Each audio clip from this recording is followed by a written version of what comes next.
I'm Lisa Bilyeu and I went from housewife to co-founder the billion-dollar company Quest Nutrition and now president of Impact Theory. Our mission with this show is to empower you and all women to recognize you really can become the hero of your own life. Welcome to Women of Impact.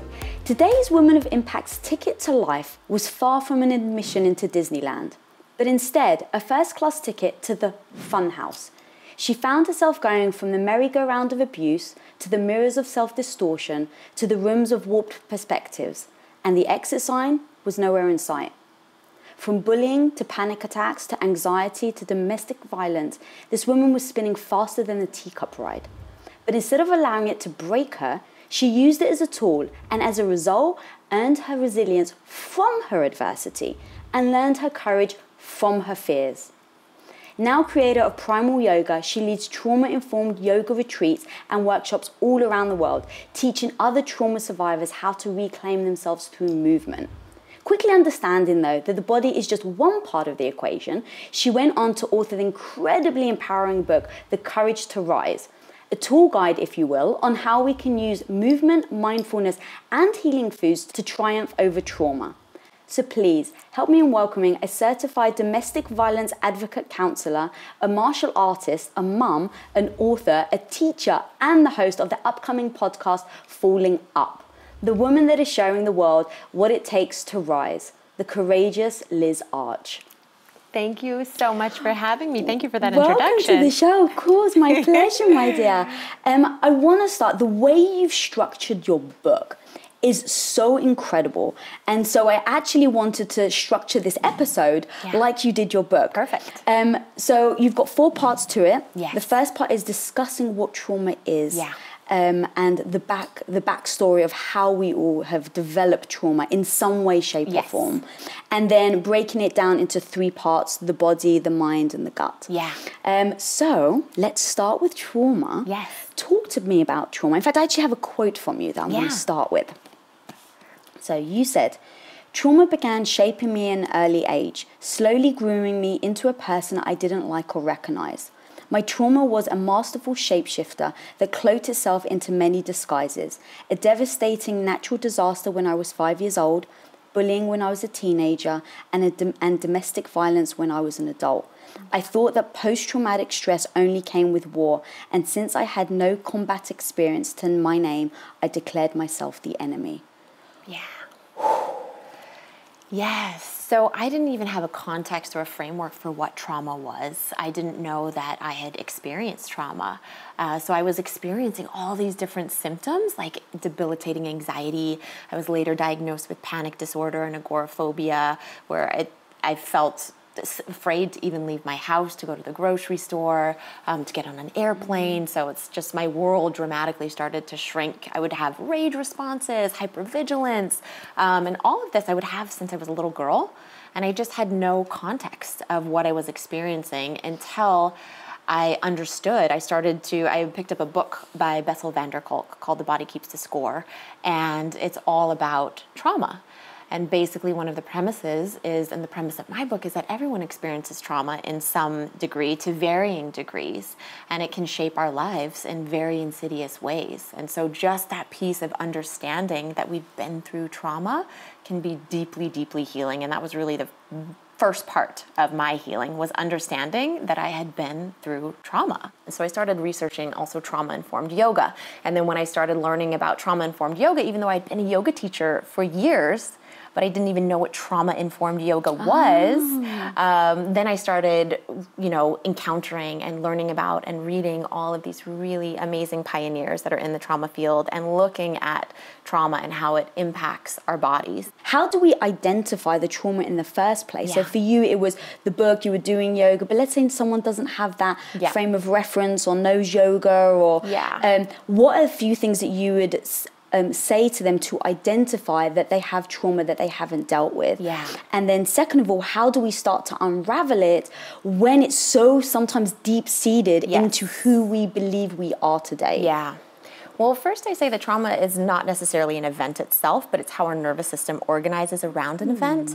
So there's kind of a big misconception that trauma has to be these really big catastrophic events. So something like a natural disaster, a plane crash, war, or a sexual assault, which all, of course, are incredibly traumatic. But trauma can also be smaller, less obvious things. So it can be bullying. It can be really everyday life events that happen to almost all of it, that happen to all of us. So divorce, death of a loved one, death of a parent, a family member, a friend, even a pet can be really traumatic, can register as traumatic in your nervous system. Hospitalizations, any kind of illness. And so it's just understanding that it's not the event itself, but it's how our nervous system organizes around it. And then there's different risk and resiliency factors. So someone can experience the exact same traumatic event as someone else, but they'll respond differently. And so that depends on things like how old you were. So for me, one of my first traumas was the flood. And when I was 5 years old, it was New Year's Eve. My parents woke us up really frantic and just said, we have to get out of the house now. And floodwaters were rising. When we walked out of the room, there was water, up to our knees, and then it was rapidly rising. My dad had to put me on his shoulders, carry me out of the house, wading through water, put me on the roof of our car, and then we had to be rescued by a boat.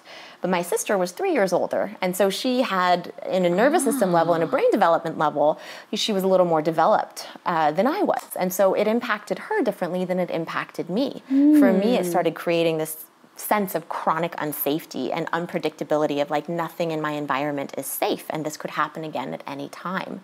So things like how old you are, what kind of support system you have. So even if you're not a child, but your trauma happens when you're an adult, are you isolated, or do you have a big community of support around you, can kind of be the gauge of how deep your symptoms will end up being. And there's always a natural period of when we've been through something traumatic, it's natural for anxiety to occur, for fear, but then if those symptoms start to last longer than 3 months and you're feeling that it's just, you can't shake it, and we go through that kind of negative feedback loop of thoughts and we can't get out of it, then it's time to really start looking at how can I do some trauma resolution and healing. Right. So let's take then the flood, for instance, because that's fascinating, especially because you were so young. Yeah. So how did you identify that was one thing that actually had affected you? And then what tips can people take from that to do it themselves? Yeah, so it wasn't until years later, until I was an adult, that I really realized the impact that the flood had on me. I would always have nightmares about floods, and I mean, that just made sense to me. But I kept having them for years and years and years into my 20s, into my 30s. And then I was having all of these symptoms like hypervigilance, where I was constantly on high alert. I was always scanning my environment for danger. So even the slightest noise would jolt me out of sleep at night. I would sleep with a hammer under my bed because I just felt so unsafe. And so that was one of the main traumas, but there was secondary traumatic stress on the periphery of my family tree. So I was exposed to, not within my immediate family, my mom and dad were wonderful, but all around me on the periphery of my family tree was, domestic violence, was molestation, was addiction issues. And so as a child, you're not consciously aware of it, but unconsciously you're picking up on a lot of those cues. Wow. But it wasn't until I was working with a trauma therapist that had me kind of go back and list out. She said, write out all the things in your life that had an impact on you. And so I started listing everything out, and I started finding that every New Year's Eve, something would happen. And for me, the flood happened on New Year's Eve. And then when I was in a domestic violence situation, I was, ended up in jail on New Year's Eve. Wow. I would have fights with whoever the partner I was with each New Year's Eve. I would end up like recreating some kind of trauma because my body was just wired for trauma. And Bessel van der Kolk actually talks about this in his book about reenactment and trauma reenactment, and how literally to the day we can unconsciously reenact trauma. Why do you think we do that? It's so fascinating because, again, it's on a neurobiological level. Yeah. So he shared that there was a war veteran who had kind of a nervous tic and would kind of look, always look over to the side.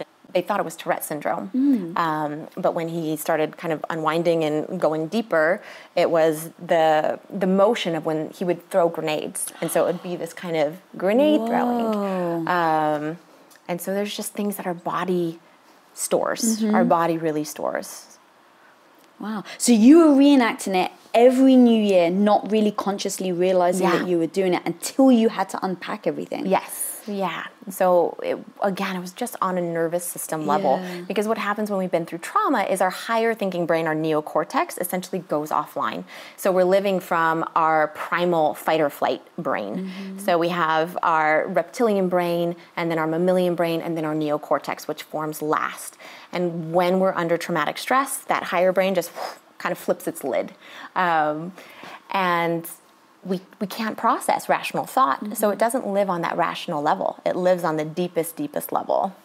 And do you find that understanding it from that type of scientific level allows you to kind of get through it? Or yeah, for me it was huge, just having that piece of awareness of this is because it's beyond your conscious control. But once you understand that it's beyond your conscious control, then you can start consciously controlling it, if that makes sense. Because you have to have that awareness. If the awareness is not there, then the healing can't really begin. Okay. So that was huge for me.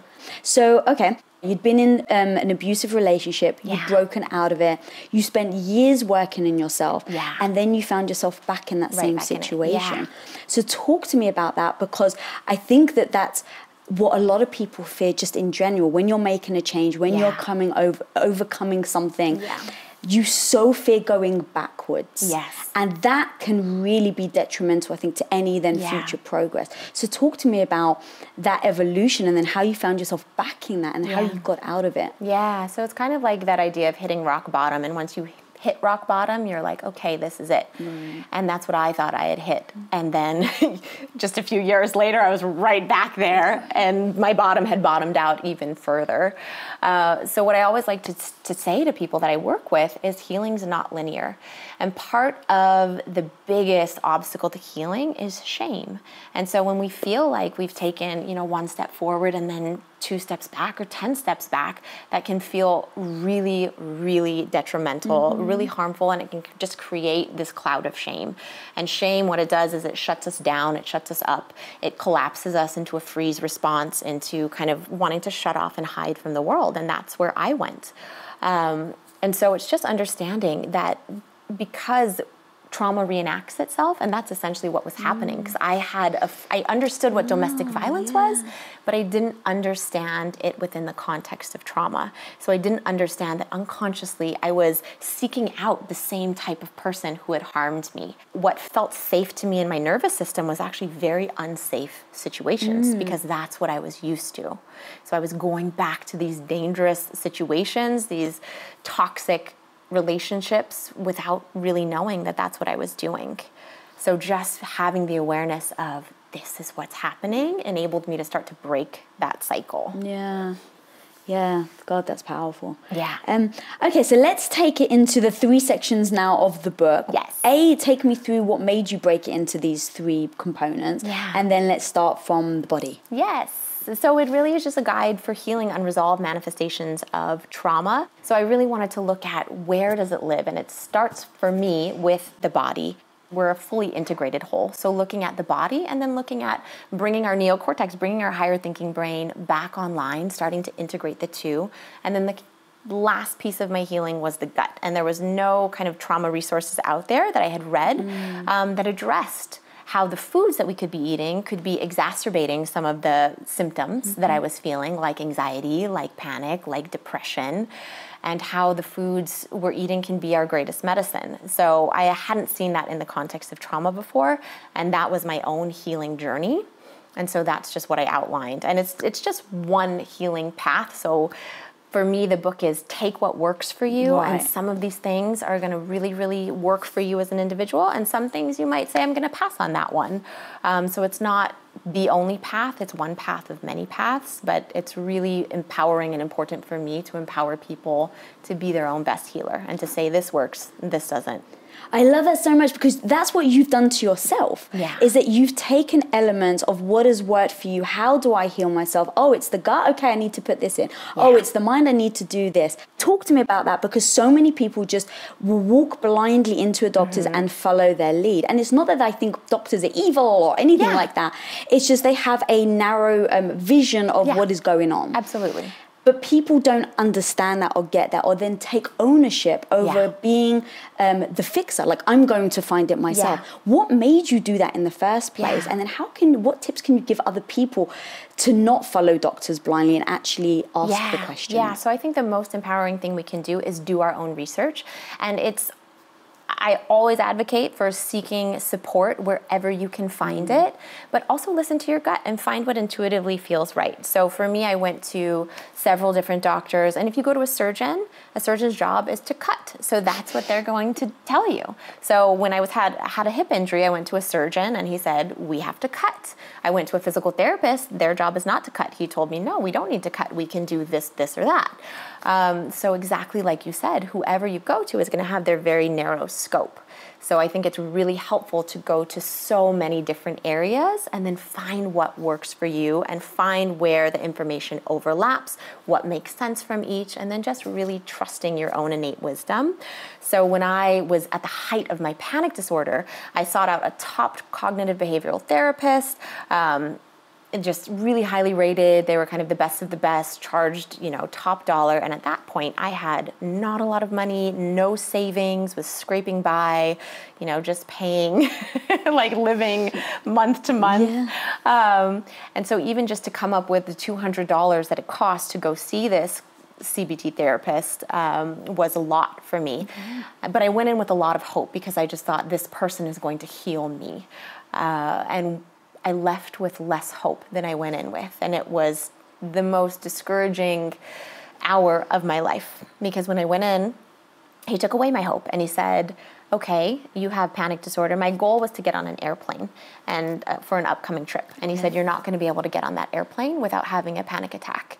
And it will take you minimum at least 10 sessions. And I left and I went into my car and I just started crying, because I thought, I can't, first of all, I can't afford this. Second of all, who are you to tell me that I'm not going to be able to get on this airplane? Like, how do you know me in 1 hour? And so it was radically disempowering. And so my empowerment came when I started to really understand that the answers are already within myself. I can find the support, but it has to really feel supportive. That did not feel supportive. And that it was there. The tools are already there. We have them. It's just learning how to access them. Yeah. Okay, so talk to me then about your first moments of realizing that yoga could actually help trauma. Yeah, so what yoga does is it really grounds you in the present moment, and it connects you to what's called our felt sense. So many times when we've been through trauma, it can have a dissociative feel. So we can actually leave our bodies, and that's something that's really smart that our body does. It's for our own protection, because when we dissociate, when we're under extreme traumatic stress, basically when we feel like our lives are in danger, and animals do this too in nature, they just go into this freeze response.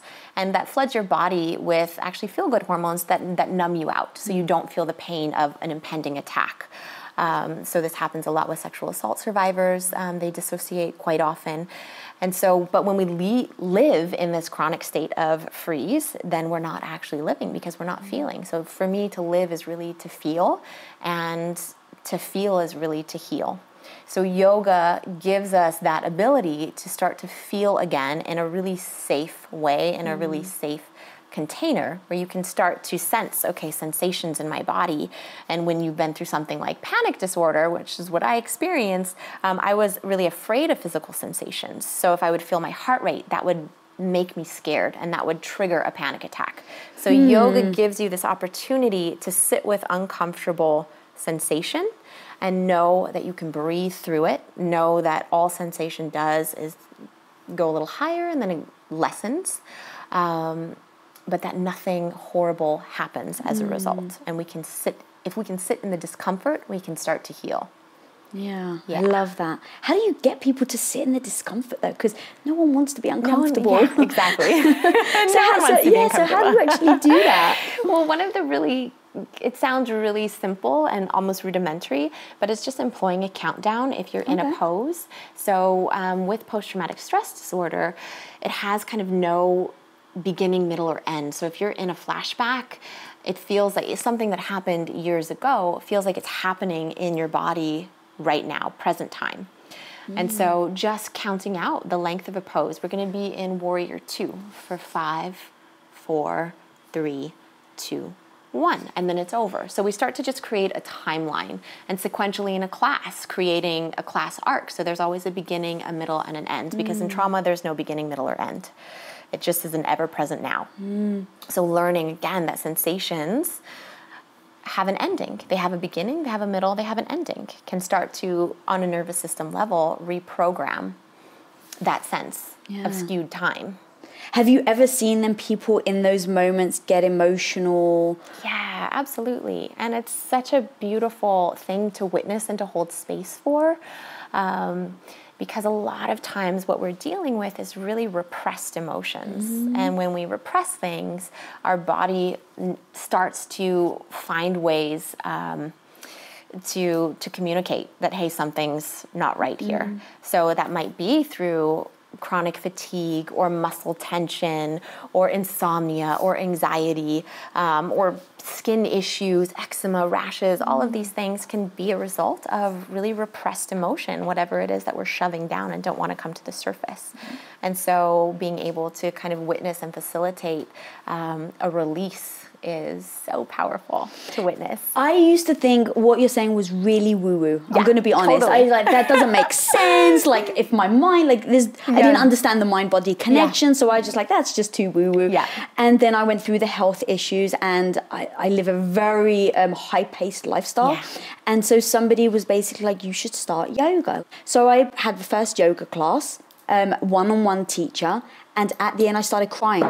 And still to this day, I don't actually understand why, because it only happened once. What can I do to really dig deeper? Because I really do want to. I want to do yoga every time and make me cry to then identify like the things that I'm going through. Well, that's the beauty of it, is you don't even have to dig deeper. Whatever needs to be released can be released, and that's just it. A lot of people I work with are like, am I doing this right? Or how is this supposed to unfold? And I'm like, it's not supposed to unfold in any way.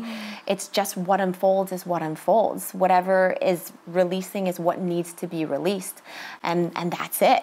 So I've benefited personally from working with different life coaches, and some different therapy modalities have been helpful, but some haven't been helpful. Some have felt really harmful. So sometimes talking about traumas and trying to like dig deeper and like what's actually there can be re-traumatizing, because you're reliving it, you're thinking about it, you're having to go back down this dark tunnel. And sometimes all that really needs to be released is on a nervous system level, through your body, through tears, through laughing, through shaking. So that can be enough, which again is not to say don't keep exploring. Right. And where's that fine line then? How do you know if you're opening an old wound or you're like, oh no, you're actually identifying it? Yeah, that's a really, really great question. I think if you leave a session feeling worse than when you went in, that can be an indication that maybe you're stirring up some things in a way that doesn't feel safe yet for your nervous system. So what we try to do in yoga is to create a really safe space where you can release, so whatever emotion comes up, and it might be anger. Sometimes when I'm in a pose, I'm like, ugh, this is making me mad to hold this pose. But I feel safe enough to express that anger. I feel safe enough to cry. So it's just finding those safe spaces and then really connecting to your own felt sense of, does this now feel like a release in my body? Did these tears feel helpful? Do my shoulders now after that cry drop a little?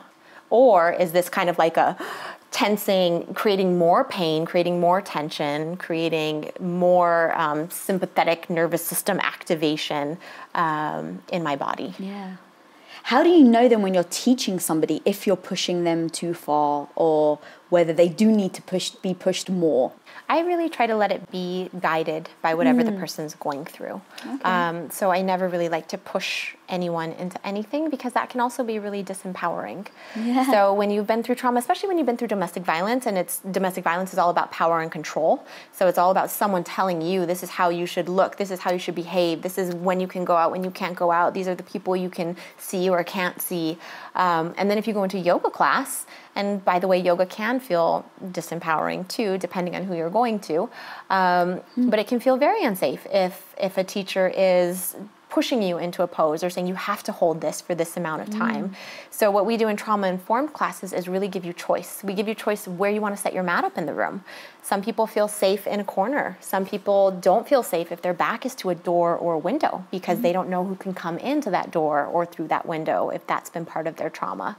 So giving them absolute control over the situation is really, really healing for people, and letting them say. So I just ask questions of, how does this feel in your body? Do you feel like you can stay here for 3 more breaths? How would that feel to you? And letting them kind of guide their own healing. Do you find out their story before you start then? Or is it like, does it unravel over time? It depends. So I never, again, dig for information either. Because we live in this world now where like everyone is just, it can almost be overexposure.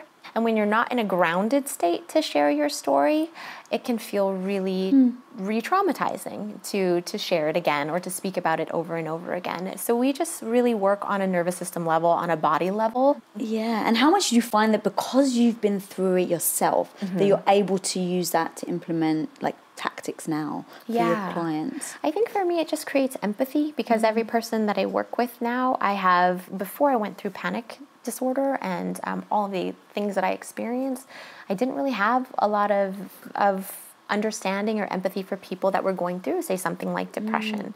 But when you've gone through it yourself, you really understand, and you can just say you're not alone. And I think that can be one of the most healing things you can say to someone is, you're not alone. I'm here with you.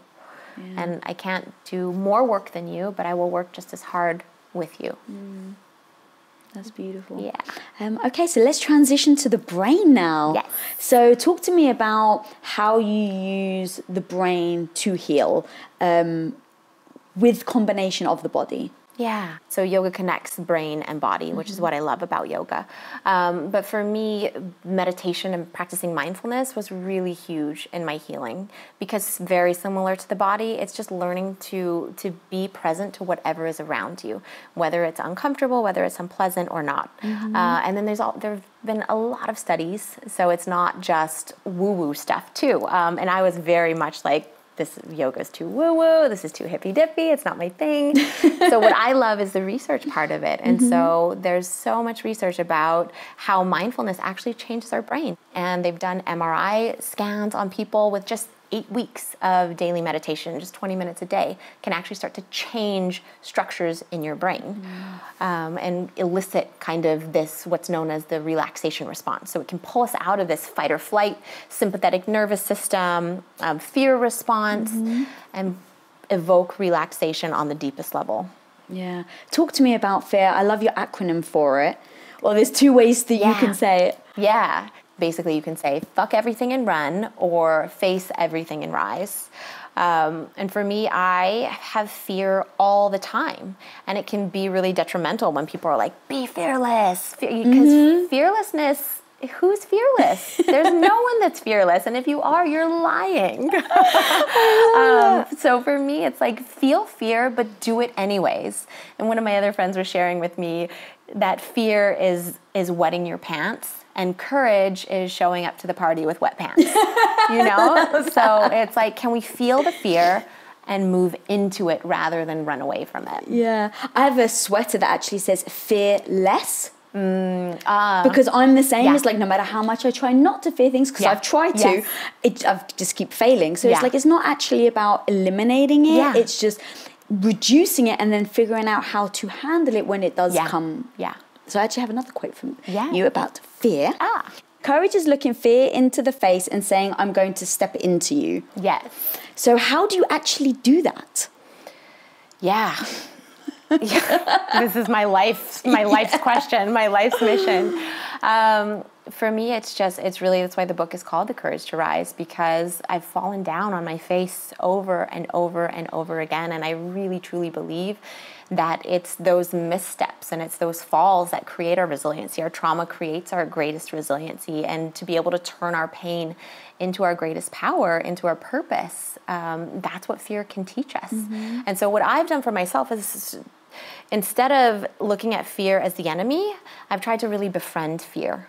And so I talk to my fear. So when I feel fear in my body, instead of shoving it down or repressing it or telling myself I'm weak because I feel it, I say, thank you for being here. Thank you for showing up for me, because I know that fear actually saves our lives, right? If we're actually in a situation where fear is a blessing to us, if someone's walking behind you and like the hair on your neck starts to stand up and you just feel like something's off about the situation, it's fear that will make you run away and create safety for you, or it's fear that will help you fight back in a situation where you need it.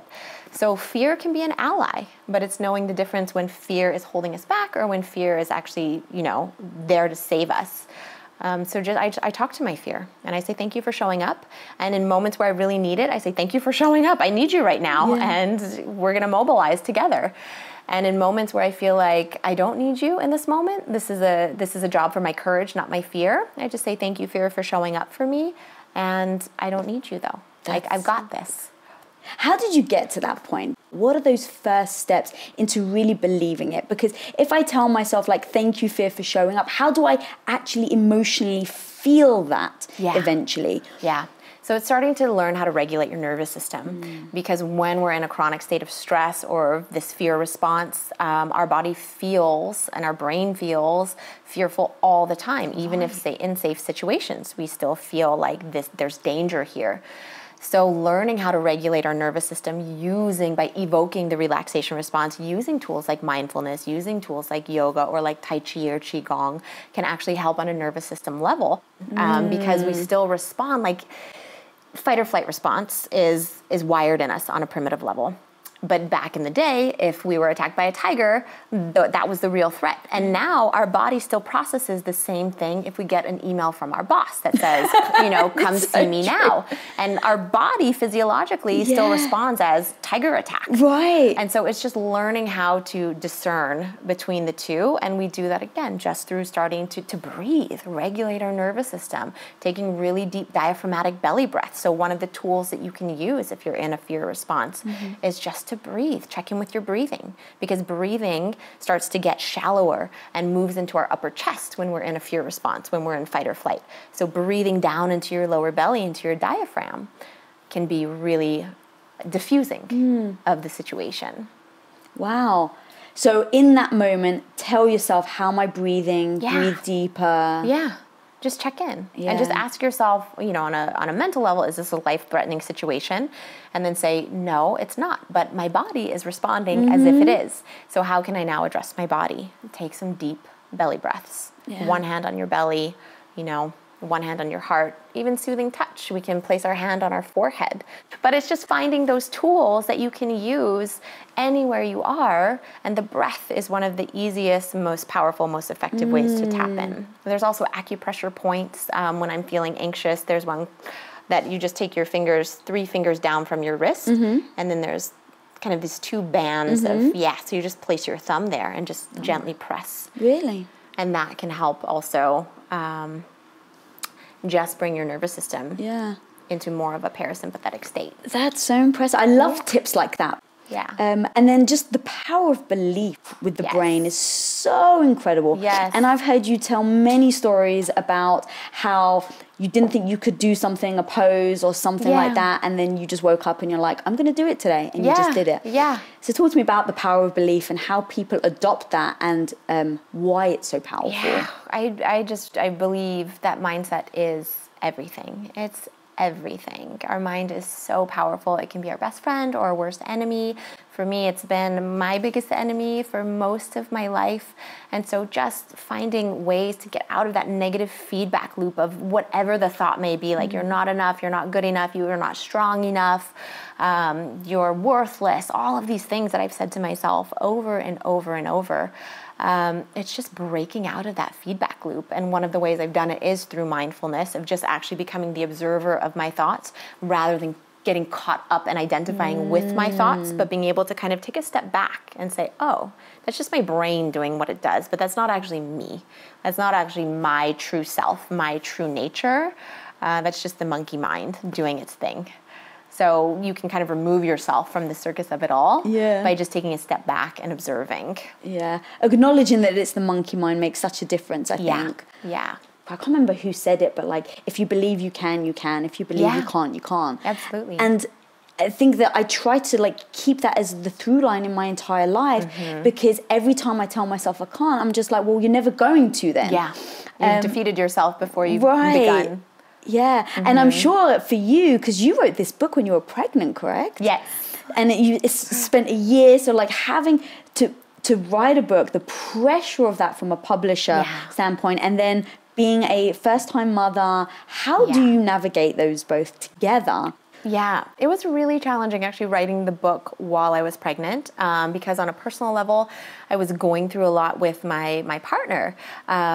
He actually fell into a very, very deep and major depression and ended up being hospitalized. And we decided before all of that happened that we weren't going to be together, but we were going to lovingly raise our child, co-parent, but not as a couple. Okay. And so for most of my pregnancy, I was alone, by myself, with a partner who was struggling with severe mental health issues. Witnessing his journey as I was writing the book just gave me even deeper insight to depression and creating more empathy around witnessing someone that you love and care about go through it. That created a huge shift for me of just greater empathy and greater understanding. And then writing this alone, I would literally look in the mirror every morning and I would have moments of like profound fear and stress of like, can I finish this book on time? Am I going to be able to pay my mortgage? Am I going to be able to raise a baby on my own? Like, can I do all of this? And I would just look in the mirror and I would say, you got this. Like, I would just look at myself and I would say, you got this, Liz. Like, you can do this. And sometimes my voice would shake as I was saying it. Sometimes I would cry and I would wouldn't really believe myself, but I would just keep looking in the mirror and saying, like, you can do this. And it's just that belief. Like, it's literally just the mindset of, I can face anything. I've been through worse before and none of it's killed me yet. So I will get through it. And then using the tools. Like, that was I'm so grateful for that experience, because while I was writing this book, I didn't expect to be going through kind of this kind of trauma. And so at every page that I was writing, I was like, does this actually work? Does this shaking exercise? Right now I'm feeling really anxious as I'm writing this because I'm pregnant and this and that. And I would do the exercises and I would feel better. And my nervous system would calm down, and I would talk to my literary agent, and I'm like, it does work. And I knew it worked before because it worked on me, but now it's like, it works. Thank you for sharing that, because that's so powerful. And because I do too. I look at someone, I look at something, and I'm like, oh my God, they figured it out. Yeah. Oh my God, she's got the courage to rise. She's already risen. She's figured it out. And hearing you say like, no, while I was writing this, I was figuring it out. Totally. That is so powerful.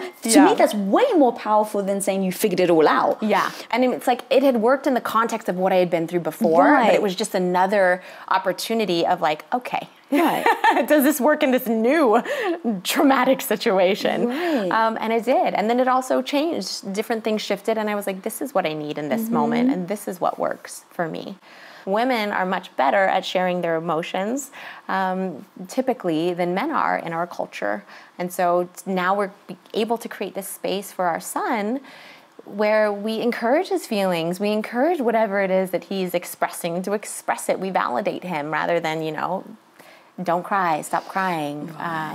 So that's been really powerful. That's amazing. Yeah. Okay, so talk to me about the nutrition side of things. How did you come about realizing how powerful food can be in dealing with trauma? So let's start. Yeah, so I was kind of what you would call like a junk food vegetarian / vegan. And I just thought, well, I'm not eating meat, so I'm really healthy. And I had always had gut issues. I would have bloating. I would have brain fog that I didn't actually realize was related to a lot of my digestive issues. I come from a really large Hawaiian family, so like healthy choices didn't really come easily to me. We were grew up with a ton of processed sugar, just all the things that don't contribute to a healthy gut is what I lived with. My dad has diabetes. And so I wasn't set up from the start with kind of a healthy microbiome, with a healthy gut. And 70 to 80% of our immunity actually lives in our gut. And what's fascinating for me is to find out through research that 90% of our brain serotonin is actually produced in our enteric nervous system or our gut brain. 90%? Yeah. I had no idea. Yes. So whatever it is that we're eating can really impact not just our physical health, not just how we look and how we fit into jeans and that sort of thing, but it can really drastically affect and impact our mental health. And when I started to make that connection, I realized that the foods that I was eating was greatly contributing to the symptoms that I was experiencing, like brain fog, like fatigue, like anxiety. So starting to shift into foods that were more healing and anti-inflammatory for my system and eliminating those foods that were triggers for me, that was kind of the full completion. That's where I started to actually see some of the biggest changes. Really? So what was your first step then? So you thought, I'm going to give this a shot. Sounds like it probably makes sense. Did you just like cut out everything and start again? What does that actually look like for someone at home that wants to give that a shot? Yeah. So it's just starting to look at kind of what could be the triggers for you. For me, it was looking at, okay, anxiety. Caffeine is a huge trigger for anxiety. So some people can drink caffeine to no effect and it's fine. But for other people, if you have a history of anxiety or panic disorder, caffeine can be a huge, huge trigger. So starting to eliminate caffeine. And then there's a way to wean slowly. So I don't ever recommend that you just go cold turkey because then you can have these withdrawal symptoms. And so there's a lot there. But also, if you know that you're going to have a withdrawal symptom from something, like how healthy can it be for you? Like I don't have withdrawal symptoms from kale. So processed sugar is huge if you're experiencing anxiety, depression. It's that kind of blood sugar roller coaster. So eliminating sugar. And what I do now is someone asks me like, so does this mean you never eat cookies? Like, heck no. I eat cookies all the time, but it's knowing if I'm going to be in a stressful situation or if, there's a period of stress in my life or an upcoming project that I'm feeling overwhelmed about, then that's when I really, really start to clean up my diet. So I'm not saying eliminate all of this and eat cardboard for the rest of your life. It's just saying understand your environment, understand your support system, understand when you really need the support of these healthy foods that can really help and when to take out the foods, but also live your life. Right. So it's not restrictive, calorie cutting, any of that. But it's just also understanding what vitamins and nutrients and minerals you might be deficient in. Okay. For me, because I wasn't eating any meat, I was lacking B12 and a lot of these B vitamins. So I started to incorporate fish oil. And that was really helpful for me. And I actually started to incorporate lean amounts of meat.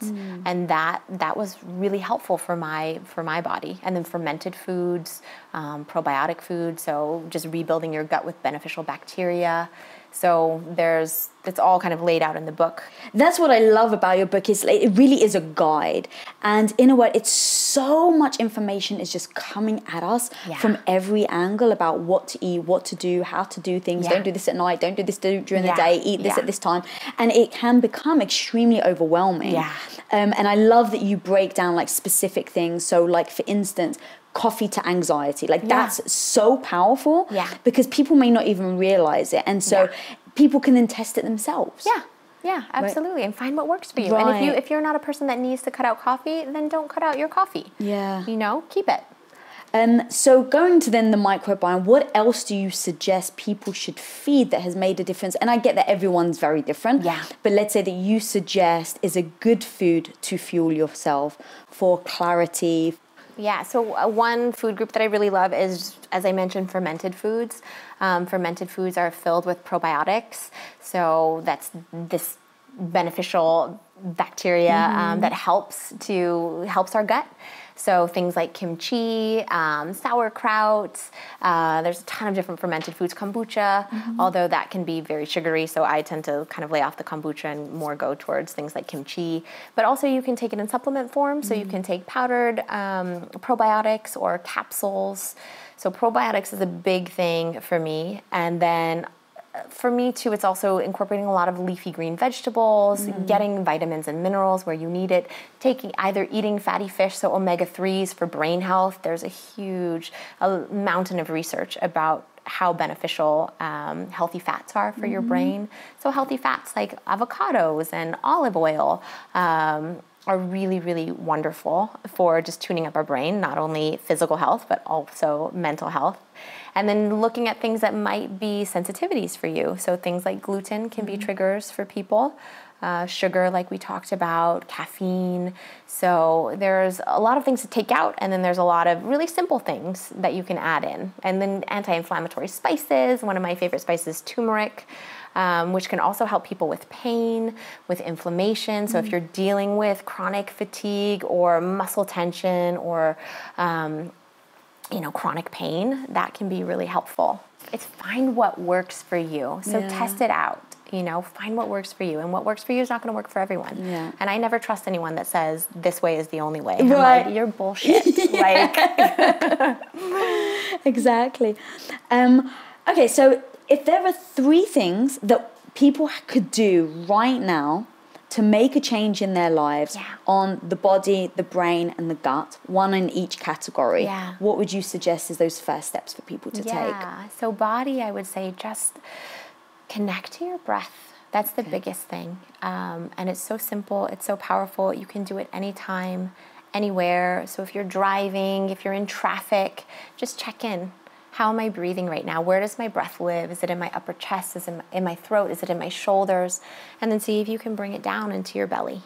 And that's it, right? Like breath is movement. So a lot of times we think we have to go for a run or we have to do this, but breathing, that's the beginning of movement. That's movement right there. That's enough to start. So breathe.